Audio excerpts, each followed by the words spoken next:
ایک دفعہ کا ذکر ہے کہ کسی سلطنت پر ایک بادشاہ حکومت کرتا تھا۔ اس کی 4 بیویاں تھیں جن سے وہ بہت پیار کرتا تھا۔ اس کی بیویاں بھی اس پر جان چھڑکتی تھیں۔ ایک دن ایسا ہوا کہ بادشاہ بیمار ہو گیا۔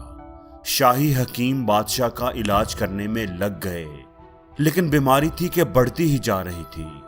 نوبت یہاں تک آ گئی کہ حکیموں نے جواب دے دیا، بادشاہ سلامت، آپ کا مرض لا علاج ہے، آپ کے پاس بس زندگی کے کچھ دن ہی بچے ہیں۔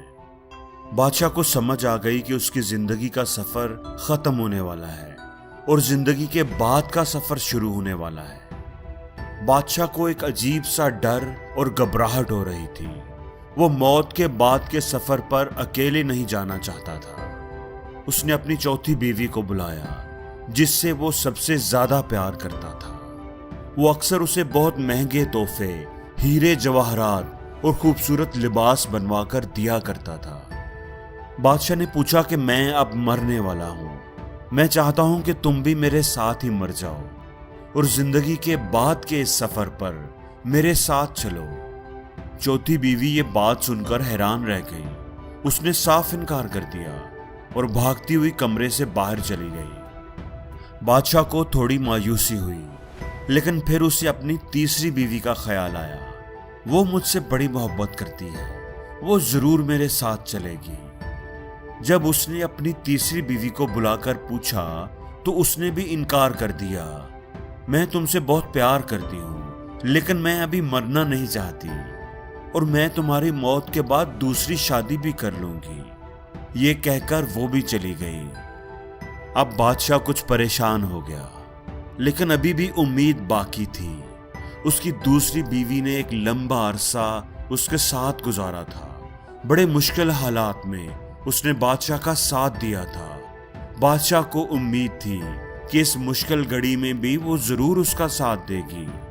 اس نے اپنی دوسری بیوی کو بلایا، اس سے بھی وہی سوال پوچھا۔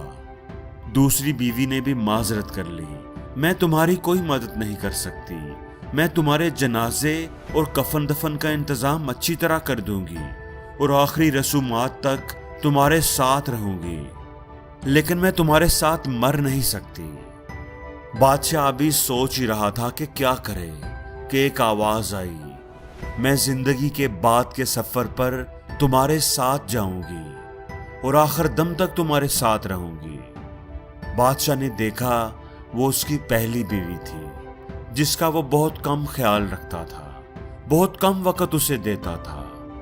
بادشاہ کو اس کی بات سن کر بڑی پشیمانی ہوئی۔ میں نے اپنی زندگی میں تمہاری قدر نہیں کی، مجھے تم کو زیادہ توجہ دینی چاہیے تھی۔ دوستو، کہانی یہیں پر ختم ہوتی ہے۔ اگر ہم غور کریں تو اس کہانی سے ہمیں بہت بڑا سبق ملتا ہے۔ چوتھی بیوی اصل میں ہمارا جسم ہے، ہماری باڈی ہے۔ ہم اس کی خوبصورتی کا، اس کو دلکش بنانے کا بہت اہتمام کرتے ہیں، میک اپ کرتے ہیں، اچھے اور مہنگے کپڑے پہنتے ہیں، زیورات پہناتے ہیں، لیکن ہمارے مرتے ہی ہماری باڈی ڈیڈ باڈی بن جاتی ہے اور یہ سفر آخرت پر ہمارے ساتھ نہیں جا سکتی۔ ہماری تیسری بیوی ہماری جائیداد ہے۔ ہم پوری زندگی کوشش کرتے رہتے ہیں کہ ہمارے پاس اچھی سے اچھی گاڑی ہو، بڑے سے بڑا گھر ہو، مہنگی جیولری ہو، پلاٹس ہوں، لیکن ہمارے مرنے کے بعد سارا کچھ یہیں رہ جاتا ہے۔ ہمارے ساتھ کوئی بھی نہیں جاتا، بلکہ سارا کچھ دوسروں کو مل جاتا ہے، ہمارے رشتہ داروں میں تقسیم کر دیا جاتا ہے۔ جیسے بادشاہ کی تیسری بیوی دوسری شادی کر لیتی ہے۔ دوسری بیوی ہمارے دوست اور ہماری فیملی ہوتی ہے، ہمارے عزیز و اقارب ہوتے ہیں، ہم ان پر بہت بھروسہ کرتے ہیں اور وہ بھی ہر مشکل میں ہمارے ساتھ کھڑے ہوتے ہیں، لیکن ہمارے مرنے پر وہ بھی کچھ نہیں کر سکتے۔ وہ بھی ہمارے لیے روتے ہیں، افسوس کرتے ہیں اور ہمارے جنازے اور کفن دفن کا انتظام کرتے ہیں، لیکن ہمارے ساتھ نہیں جا سکتے۔ دوستو، پہلی بیوی ہمارا عمل، ہمارا کردار ہے۔ جو کچھ بھی اچھا یا برا ہم اس دنیا میں کرتے ہیں وہ آخرت میں ہمارے ساتھ جاتا ہے۔ اگر ہم اس دنیا میں اچھے اعمال کریں گے، نیک اعمال کریں گے، لوگوں کی مدد کریں گے، لوگوں کے کام آئیں گے،